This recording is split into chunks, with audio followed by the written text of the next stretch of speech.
Business Success Navigators, brought to you by Empowering Business Inc. I'm Robyn Scobey, and I'm here with my business partner, Linda Simpson. Linda, can you believe it? Already, our book is published on Amazon. Cash Flow Playbook.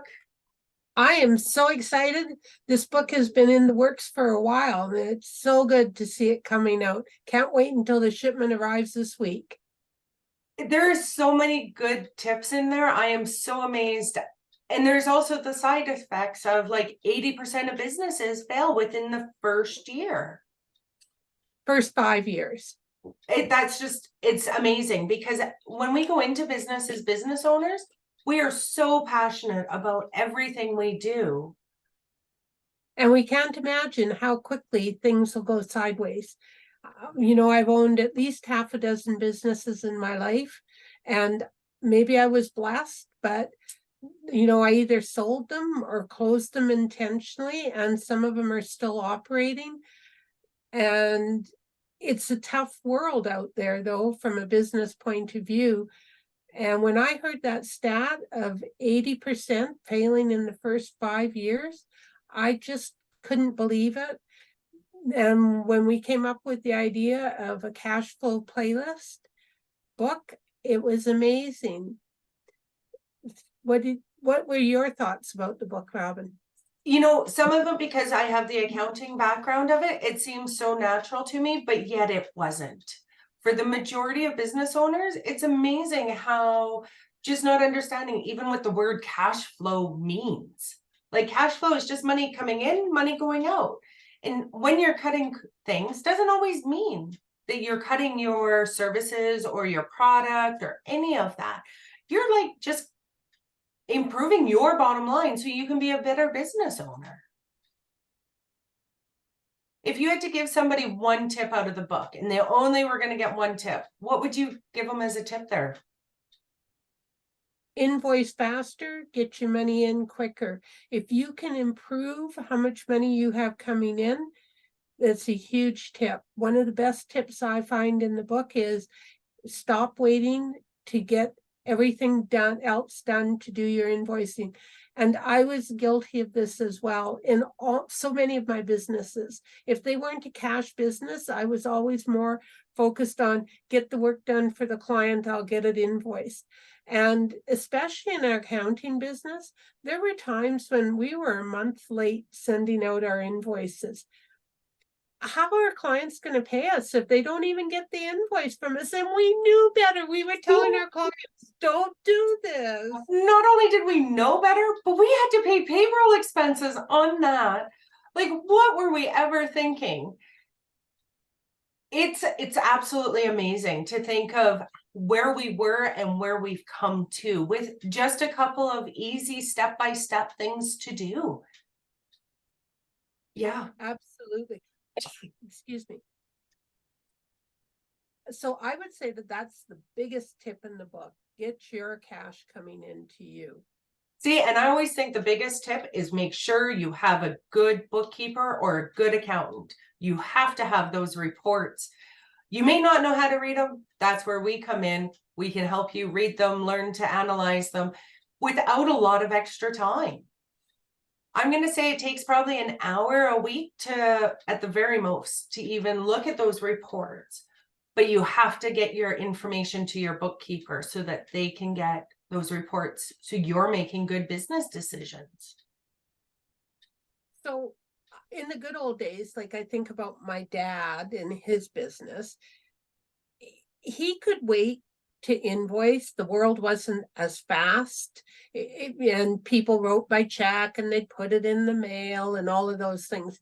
In today's world, people forget about you. If they don't have that invoice right as the work is done, they kind of forget about you. And what I found interesting when I was researching for the book was the fact that if you don't invoice right away, the longer you take to invoice, the longer your vendors, your customers take to pay you. I found that really interesting. So with prompt invoicing, you get prompt money into your account. Now, with reviewing the reports that Robyn is referring to, you can compare that report. And with today's software, it is really easy to have a report that compares this month's information to last month's information. And you should have that no later than the middle of the month. So if your income is down based on previous year or last month or whatever, why? You need to review that, and you need to analyze the why of it. Perhaps it's seasonal, perhaps that's why. We're not saying it's a bad thing, but you have to understand the why. You absolutely need to understand the why, and not even just last month, because if you're doing seasonal work, you might need to be looking at last year. If you cut grass, well, in September, you're not cutting as much grass. So what are you going to be doing to increase your income at this time of the year? There's still lots of yard work to be done, and there's ways to work around it. Well, and that leads me to another tip in the book, and I don't want to give the whole book away because we do want to sell a couple of these books, but another tip in the book is you already have that customer. What more can you be doing for the customer you already have? Instead of spending money and time trying to recruit more customers, increase the value you have to the customers you presently have. So like Robyn's saying, maybe you're not cutting grass, but could you be raking leaves? And what about when the leaves are done? Can you then help with the snow removal? Same customers, same sphere of work. You're not even going outside of what most people would think you would be doing when you're a yard maintenance person. You know, just expanding the services you can do for a client. Maybe you can do a one-time cleanup for that same client. Yeah, there's so many different options. And the cash flow playbook, it is a really good resource to be able to go through, because we do put some lines in there and some worksheets so that each person can go through and analyze their business. And sorry, go ahead, Linda. And it's called a playbook because it's not the end of the book. So the idea with this book is that people buy it and then they say to us, well, we wish we knew about this, or this isn't in the book. And so the idea is quarterly or biannually, we will be putting out new versions of the book with more and more information, making it a more useful tool to you, the business owner, not to us, the professionals. Absolutely. The other part of this I really enjoy is if you want more than just the book, if you really are wanting more cash in your bank account and you want to grow your business, we also offer 3 different things on our website, like 3 different levels of services that we can help you. This is just the beginning of it. If you wanted to, anybody can just go to www.empoweringbusiness.ca and they're going to find all of our services, and other business owners can become very successful very quickly. I always think about where we started 17 years ago to where we are today. And I am so blessed that we're able to give this information. Sorry. I'm so blessed that we're able to give this information to other business owners and to help them. Yes. And that's really how Empowering Business Inc. came to be.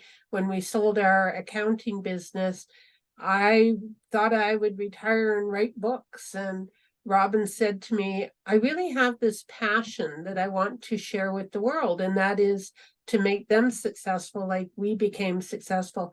And obviously that'll be a chat for another interview or discussion, but we hired a business coach, and that made a big impact on our business. And again, we were the professionals. We were telling our clients to do these things, but we weren't making the time.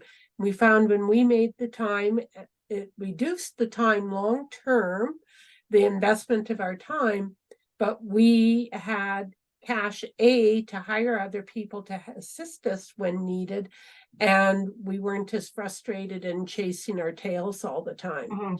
We definitely learned how to work smarter, not harder. And that was something really hard because as a business owner, I always felt like I was everything. Like you and I had to do everything together. And that really is somewhat the case, but not fully the case. But again, cash flow. It all comes back to if you don't have a good cash flow, really hard to put those systems and procedures into place. Yes, and knowing when you need help, whether it's to recruit a friend, a relative, whether it's to hire somebody, but knowing what you're good at and what you're just not good at became a big part of why we were successful. Absolutely. It's definitely a work in progress. And I believe every business owner, if you are passionate about what you want to do and you're willing to put in that hard work, I think you're absolutely could be successful if you have the right tools. I agree. Absolutely agree. Business owners, entrepreneurs take a huge risk, often investing not only every nickel that they have, but borrowing and begging from friends and relatives, and then to watch their dream fail. It is not acceptable. Hopefully, this book and some of the tools that we will share will be helpful in making businesses successful. Mm-hmm. And it's not even just watching your dreams fail, like watching your house or your car, like the financial strain of it is crazy. Yeah. Yeah. Did you have any other tips that you wanted to give out today? Buy the book. The tips are all in the book. Not Buy the all of book it. Buy and the book. go ahead and start playing along. It's actually really easy.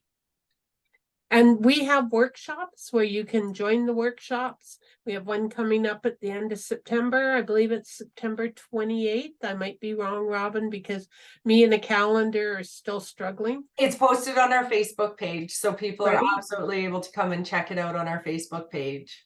And I believe that this workshop is free. Some of them will be charged for, but this one is free just to give you a taste of what we can do to help you. Thanks everybody for joining us on this wonderful September day, and see you soon. Bye now.